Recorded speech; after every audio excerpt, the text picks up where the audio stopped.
What's good, everyone? This is Money Max of Craftmaster Productions, where we provide context in a world full of content. It's been a little while since I've seen you guys, but I wanted to come in today and do a tutorial on a trend that I'm seeing in the music industry throughout multiple genres, not just R&B, but I want to show how it's applied in an R&B context. So I'm not sure the extent to which you guys are aware of the era we're in, but over the last 15-ish years, we saw the proliferation of trap music and especially Fruity Loops based workflows, where a lot of the way you make music was by clicking it in, and the knock-on effect of that in the music was a lot of basically straight rhythms. So rather than swings and rather than swung rhythms, etc., you have straight rhythms. Rather than analog sounding instruments, you had a lot of computer sounding instruments. And now, of course, we're in an era where people want more and more of an analog vibe to try and restore the feeling and the energy and the magic, really, that we got from the old school vintage songs, basically. In fact, that's why everyone's after all of these vintage samples. And as we continue that trend towards a more vintage vibe, we are finding certain things that were part of those types of music that we're now reclaiming and bringing back in. And one of them is things like complexity versus vibe. So when you think about the making of beats, sometimes, especially early on to midway through your producer journey, you get to a point where you kind of, you know, a lot of the different tools and a lot of the things to use and a lot of instruments to use and a lot of sounds that sound good. So then you start like making your beats extremely complex and very detailed and intricate. And then you kind of break through that part and you get to a point of maturity where you start to understand that less is more. And I think one of the best exemplars of this is Pharrell. So Pharrell, if you actually listen to his biggest hits, you know, the most iconic beats he made, most of them is like 3, 4, 5 sounds, maybe 6 at most. And rather than adding more complexity, what he does is he would take those 5 sounds and he would create vibe. He would really push to make sure that there's a vibe and an energy from very few sounds. And the way to do that is by understanding things like rhythm, is by understanding things like placement. And as people are starting to go for that vintage vibe again, you know, Pharrell's having this renaissance, is because he really understands that principle and how to apply that principle to modern music. And so he's the perfect person to study, to understand how to really make that vintage sound, like bring that vintage energy to new music. Now, one of the ways he does this is by what I call using melodic content as rhythmic content. And what I mean by that, if I show you, is basically he would take a, whether it's a chord sequence or a melody, and he would play his drums, and then he would play his chords or play his melody around the drums in such a way where it also added to the groove and the rhythm of the sound. So on the Brent Faiyaz album, which, by the way, available, chords for that are available on cmpkits.com. Brent Faiyaz album, the standout track is Wasting Time, which is obviously produced by the Neptunes, Pharrell and Chad Hugo. And they like really show exactly how they did this. Now, I'm not sure how, if you guys know how these albums are put together, but this is the single, it's the standout track. It has the big feature with Drake. And it's produced by the Neptunes. This is the one where they spent the money for this album and then they built the rest of the album around the vibe of this song, basically. So I'm going to be breaking down this album a little bit more over a couple more tutorials to show you how other producers captured the Pharrell vibe. We'll start with this part. So like Pharrell played his chords, and you know, I'll play the chords for you quickly.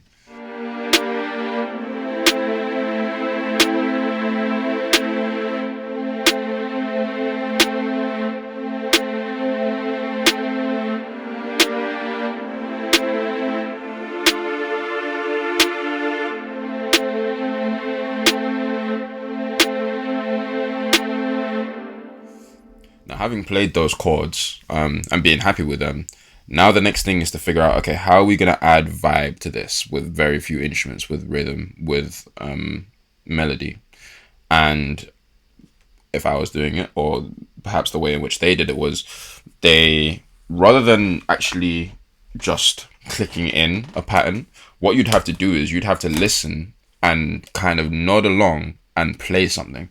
So if I like show you the hi-hat pattern that they've used,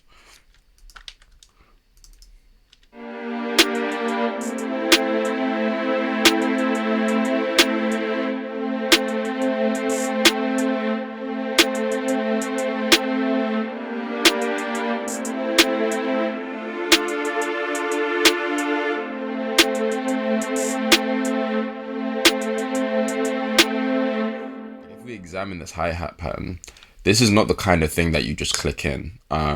There are eighth notes, there are quarter notes, there are 16th notes, and then there are the rolls, of course. And the way you find a hi-hat pattern like this, you don't like no one's clicking in saying, okay, an eighth note here, a 16th here, an eighth note here, a 16th here.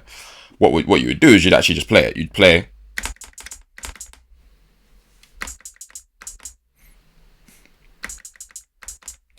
and so that is actually a rhythm that's pretty famous. I mean, to me, it sounds like LL Cool J, something like a phenomenon. But like adding that type of rhythm in, you don't get that by clicking in your notes. You get that by playing something and listening and feeling the vibe.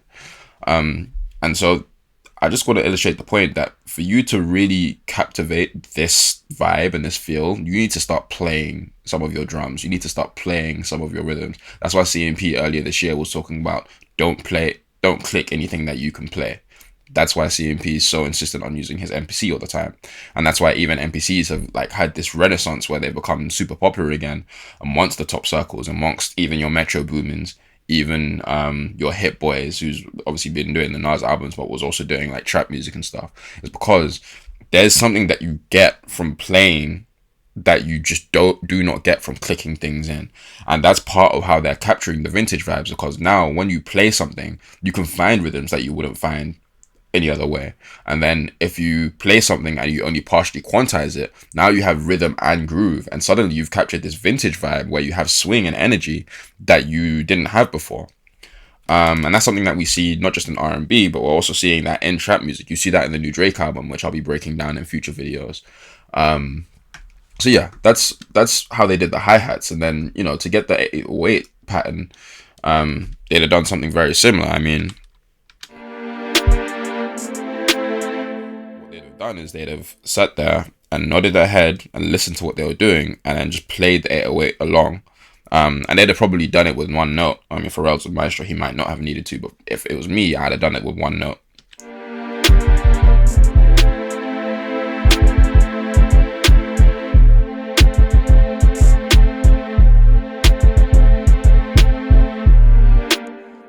And then having found that rhythm and having figured out that, okay, that rhythm fits,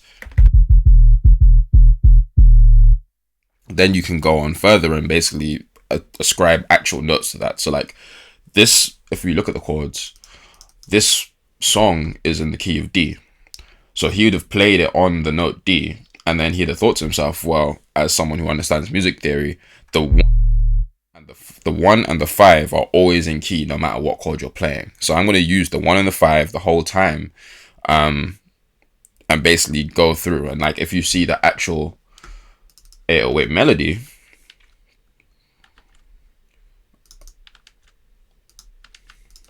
if you see the actual 808 melody, if it's literally just D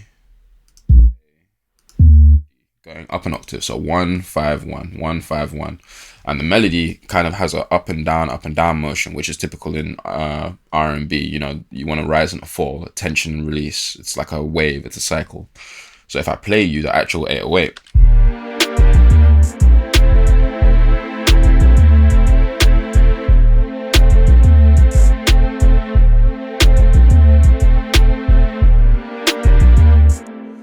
so immediately, like, you start to see that, okay, there is a rhythm to this. Now this has a rhythm in the groove that it didn't have before. Even if I mute the strings,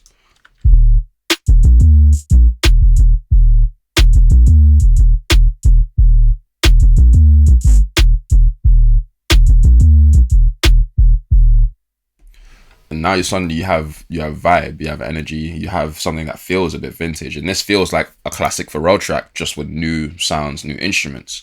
And I want you guys to start applying this to your own music, because it can be so powerful. Like if you start to use melody as a rhythmic tool, you can start to recapture some of those vintage vibes and basically get some of this energy that these people are trying to recapture with the magic of old music. So, similarly, I tried to do the same thing. I made a very simple drum pattern with just my hi-hat and my snare.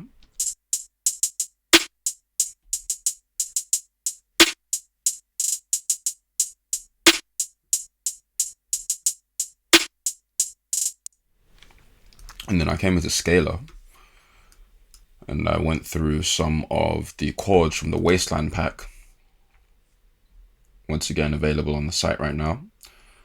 And I like the Price of Fame chords a lot.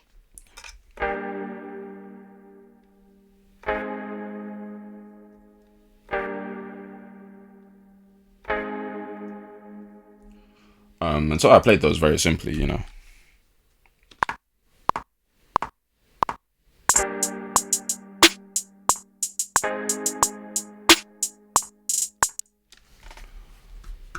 Quickly clear.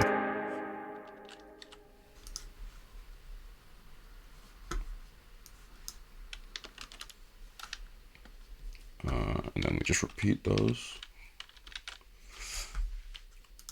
And then to add a little bit of, again, an element of rhythm, using melody as rhythm, I actually wanted to add, I know this is in G, so I'm just going to play with the G.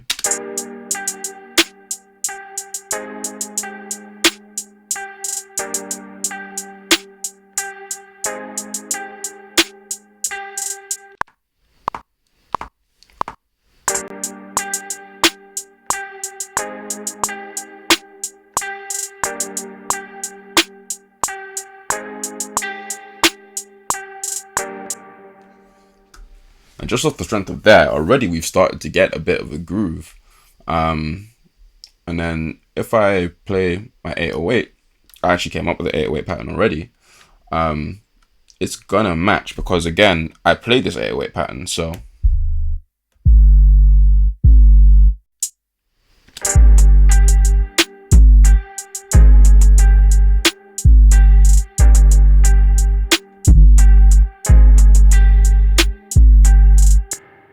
And just off the strength of using that pattern, I moved some of the notes around. I moved some of them down a few semitones and I moved some of them up a few semitones to match along with the chords. And we get this.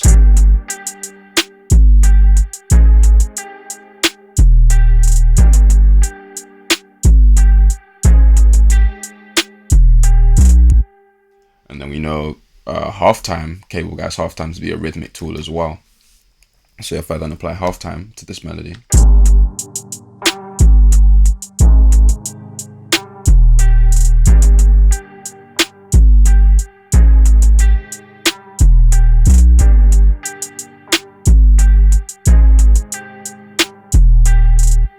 So now we have something very simple. It's literally 4 instruments, including all the drums.